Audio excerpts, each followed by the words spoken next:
მოგესალმებით მეგობრებო. ეს თეთრი კარავია და დღეს აქ სასაუბროდ შევიკრიბეთ საჯარო სკოლების პედაგოგები. მე გახლავართ ნინო მასწავლებელი, ქართული ენისა და ლიტერატურის პედაგოგი. ჩემთან ერთად არიან ქალბატონი ცისანა, ფიზიკის მასწავლებელი და ქალბატონი გულიკო, მათემატიკის პედაგოგი. არ აქვს მნიშვნელობა, რომელი ქალაქის, რომელი სკოლიდან ვართ. მთავარია, რომ ყველას ერთი სადგევარი გვაერთიანებს. პირადად მე ერთ-ერთ ყველაზე დიდ პრობლემად მიმაჩნია ის, რომ დღეს წიგნიერება არაფერს აღარ ნიშნავს. აღარ არის პრიორიტეტი ნაკითხი ადამიანი. წიგნი მთლიანად ჩაანაცვლა კომპიუტერმა და ის მცირე ნაწილიც კი, ვინც დღეს მხატვრულ ლიტერატურას კითხულობს Kindle-ში ან რამე მსგავს სისტემაში, გაცვალეს წიგნები. ერთი შეხედვით რა მოხდა მერეო იტყვით. მთავარია კითხულობდეს და სადაც გინდა იქ წაიკითხოსო. თანაც ამას თავისი პრიორიტეტებიც აქვს. გეთანხმებით, მთელი ბიბლიოთეკაა ჩატვირთული ერთ წიგნის ზომაში და წონაში. სადაც გინდა იქ გახსნი და წაიკითხავ. მაგრამ ნახეთ საბა ერთი რა ხდება. ამასწინათ მარჯანიშვილის მეტროს წინ რომ ბუკინისტებია იქ მოვხდი და იცით რა დამემართა. იმ წიგნებს, რასაც ჩემს ახალგაზრდობაში სანთლით ვეძებდით და რიგში ვიდექით, რომ წაგვიკითხა, ერთ ლარად ან 50 თეთრად იყიდება და არც არავინ ყიდულობდა. მეგობრებო, საკანცელარიო მაღაზიებში რვეულები ღირს 4 და 5 ლარი. აღარაფერს ვამბობ ბლოკნოტებზე, რომლის ფასიც დიდი ხანია ორნიშნაციფრია. რატო? რა ხდება? აღარაფერში გჭირდება ის სიბრძნე. თუ ასე დავჭკვიანდით?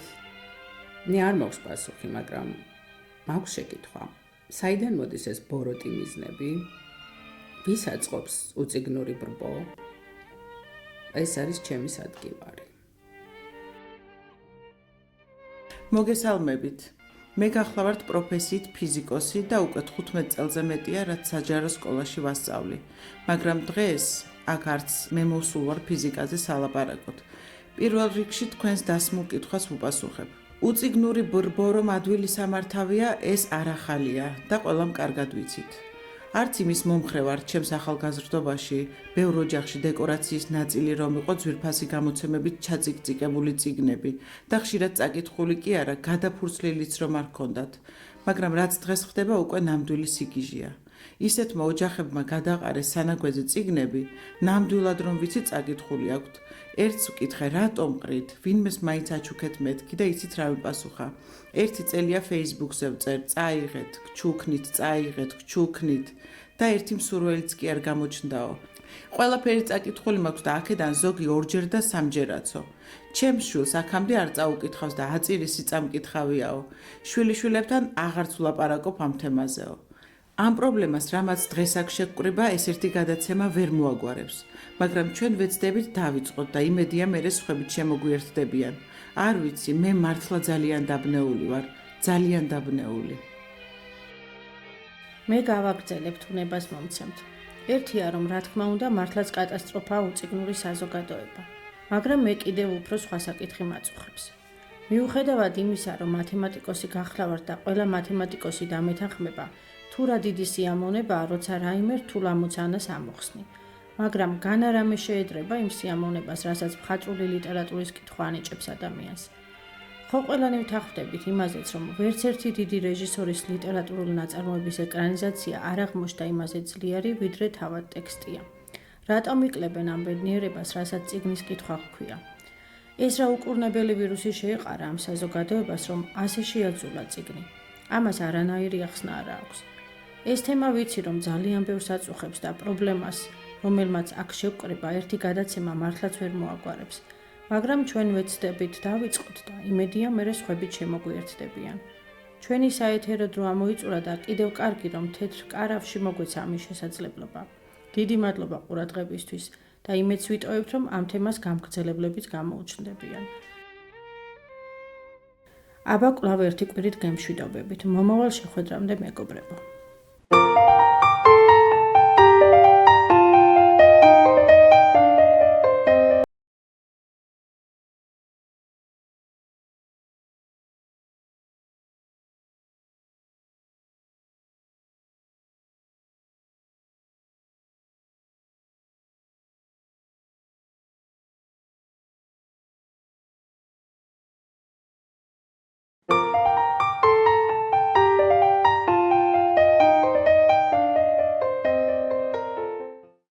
მოგესალმებით, ძვირფასო მსმენელებო.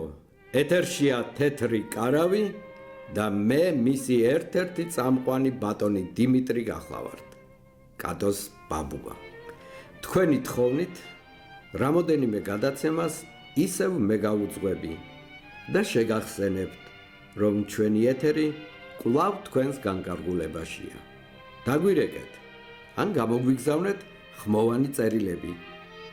გადავწყვიტეთ, რომ დღეს თავისუფალი ეთერი გქონდეს და ყველაფერი თქვენზეა.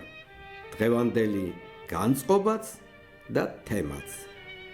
აბა, ველოდებით. ვინ იქნება პირველი? აი უკვე გვიკავშირდებიან. მოგესალმებით მეგობრებო. მე მქვია ანა და ვარ 53 წლის. მიესალმებით თქვენ თეთრ კარავს. სულ მინდოდა მეც მიმეღო მონაწილეობა ამ ძალიან საინტერესო პროექტში და აი დღეს გავბედე და გიკავშირდებით. რახან თავისუფალი თემა მინდა ჩემი აზრით დავაფიქსირო ერთ საკითხზე, რომელიც მე ძალიან მაწუხებს. ეს არის აგრესია და ზოგადად აგრესიული ხალხი.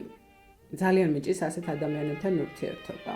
ადამიანებს ძალიან უჭირთ ერთმანეთის მოსმენა და თუ მათ პოზიციაზე არ აღმოჩნდები, მაშინვე ღიზიანდებიან და ბევრი ხმამაღალ ლაპარაკზეც და ყვირილზეც კი გადადის.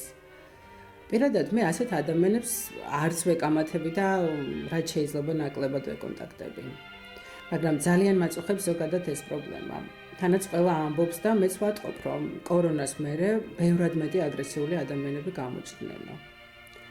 არ ვიცი ეს მართლა ამ პანდემიამ განაპირობა თუ ადრეც იყო და მაშინ ასე არ ხდებოდა თვალში. ამის გამო ისე ვარ დაკომპლექსებული, რომ ზოგჯერ როცა მარკეტში რაღაცის შეძენას ვაპირებ და კონსულტანტის რჩევა მჭირდება, მირჩევნია არ ვიყიდო და თავი ავარიდო არასასიამოვნო დიალოგს. ზოგჯერ იმასაც კი ვფიქრობ, რომ იქნებ მე ვიწევ სხვებში გაღიზიანებას.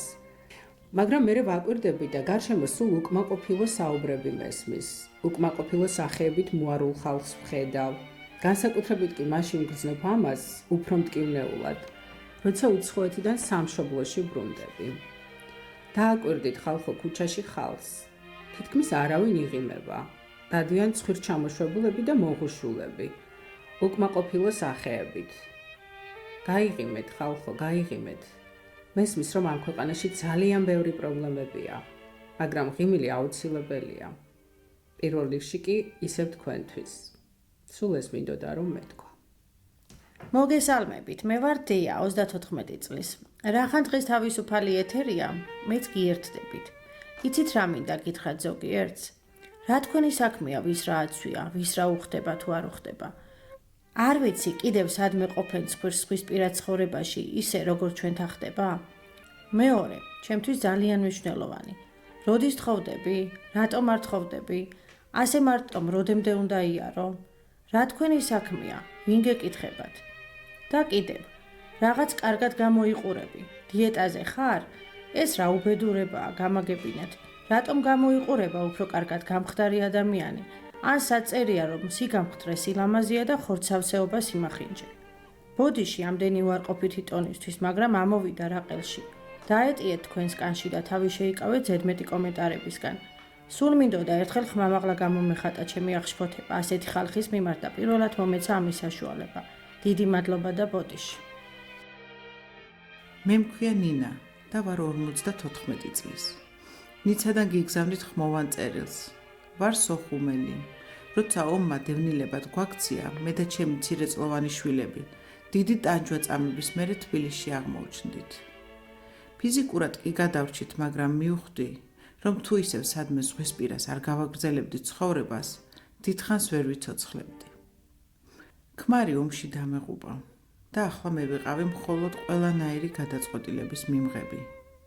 დიდი წვალებით, მაგრამ მოვახერხე და ჩემ შვილებთან ერთად ჯერ პარიზში, მერე კი ნიცაში გადმოვბარგდი. პროფესიით მხატვარი ვარ. დღემდე ჩემს ყველა ნახატში ზღვა არის მთავარი.